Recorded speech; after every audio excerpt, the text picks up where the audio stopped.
कामना है, ये मनोकामना है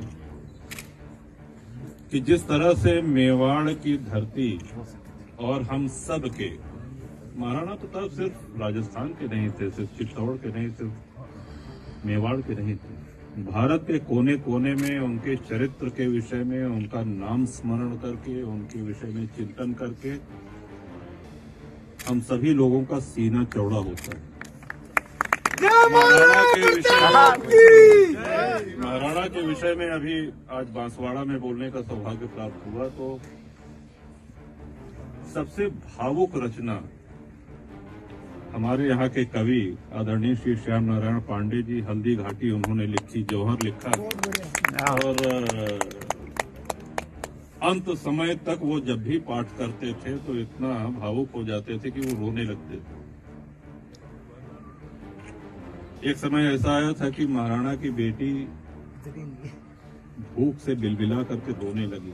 हम लोग घासों की रोटी का प्रकरण सुदूर होकर के भी सुनते रहते हैं। देखिए, भाषण में क्रांति पैदा करना वो एक अलग बात है, लेकिन उसको जीना वो एक बहुत कठिन रास्ता है।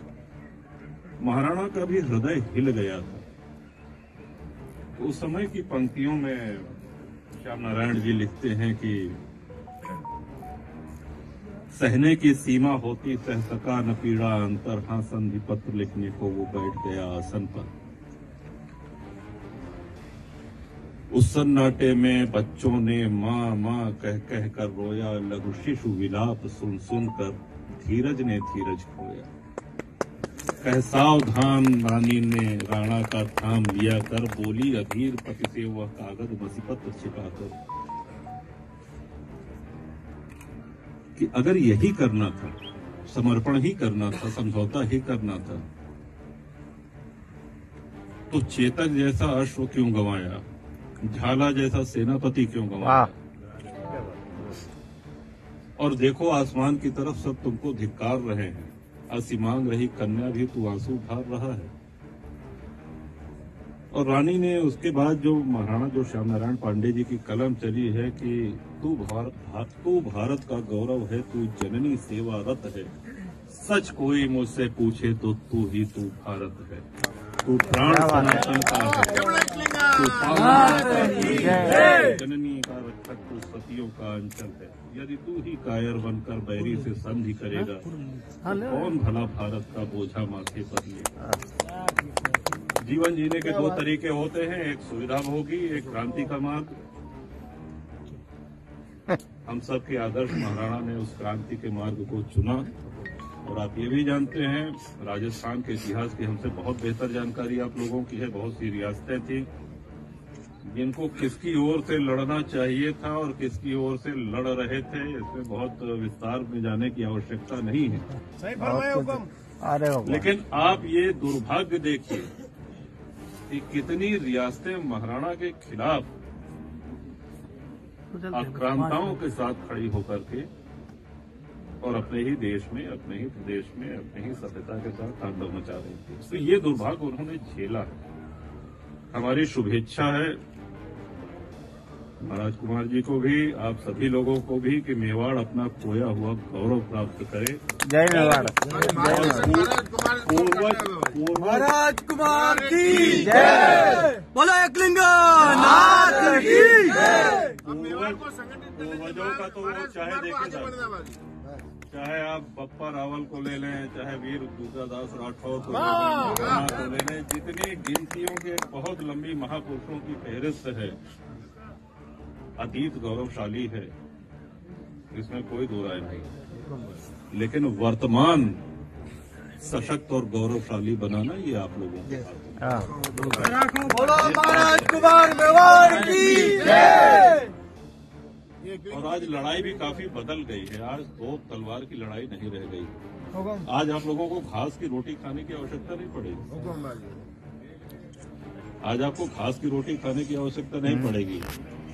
आज रणनीति में हर वर्ग को, क्योंकि महापुरुष की और संतों की, क्रांतिकारियों की कोई एक जाति, कोई बिरादरी नहीं होती, सबको साथ लेकर के चलें। ये भी स्मरण रखें कि जब क्षत्रिय समाज अधिकांश महाराणा के खिलाफ अकबर की सेना के साथ लड़ रहा था, तो साथ किसने दिया? साथ धीरों ने दिया, आदिवासियों ने दिया, ब्राह्मण शाह ने दिया। उनके आधार पर वो सेनाएं, महाराणा अपने जीवन के अंत तक लड़ते रहे। आज हमारे उत्तर प्रदेश में भी कई ऐसे जनपद हैं, गांव हैं, यहाँ के लोहा पीटा, उनको लोहार कहते हैं हमारे यहाँ। अब यहाँ कोई दूसरा शब्द हो तो नहीं कह सकते हैं, लोहारी। तो महाराणा जब यहाँ से निकले कि जब तक चित्तौड़ नहीं पा जाएंगे तब तक हम घर नहीं लौटेंगे, उस प्रतिज्ञा का निर्वहन वो आज भी कर रहे हैं। क्योंकि हम लोगों के यहाँ भी है निर्मल आवास योजना है और कई है कि साहब आवास मिल जाए। तो उन लोगों को जब हमने बुलाया तो कि आप लोगों का आवास नहीं, आप तंबू तान के रह रहे हैं और खटिया पे नहीं सोते हैं, जमीन पे सोते हैं, तो उन्होंने कहा कि तो साहब हमारे पूर्वजों का प्रण है, हम महाराणा के साथ चित्तौड़ से निकले थे और दुर्भाग्य था कि हम चित्तौड़ को वापस नहीं ले सके। और हमारे पूर्वजों ने, और आज भी हमारे यहाँ ये परंपरा है कि जब हमारे पिता जाते रहते हैं, जाने का समय हो जाता है, तो ये संदेश, ये आदेश दे करके जाते हैं कि इस प्रण का पालन करना। अब आप कल्पना करें कि महाराणा के चले जाने के 500 वर्ष बाद भी इस भौतिकतावादी युग में अभी हम लोग अपने बेटे को कह दें कि बेटा जरा अब बेड छोड़ के जो है जमीन पे सोने लगो, वो लड़ जाएगा, घर में कलह हो जाएगी। लेकिन इस भौतिकतावादी युग में जिनकी प्रेरणा आज तक लोगों के हृदय में दौड़ रही है, स्पंदन कर रही है, वो जब जीवित रहे होंगे तो कितना महान व्यक्तित्व रहा होगा। यही सब बातें निवेदन करने और आप सबको हमारे विनम्र प्रणाम जय। और पधारे साहब, काशी पधारिए, हर हर महादेव दर्शन करिए, आनंद आएगा। गंगा जी का स्नान करिए और श्री राम जन्मभूमि का दर्शन करिए। एक बार पुनः आप सभी लोगों ने सम्मान दिया, अपनत्व दिया, इसके लिए आभार। और महाराज माता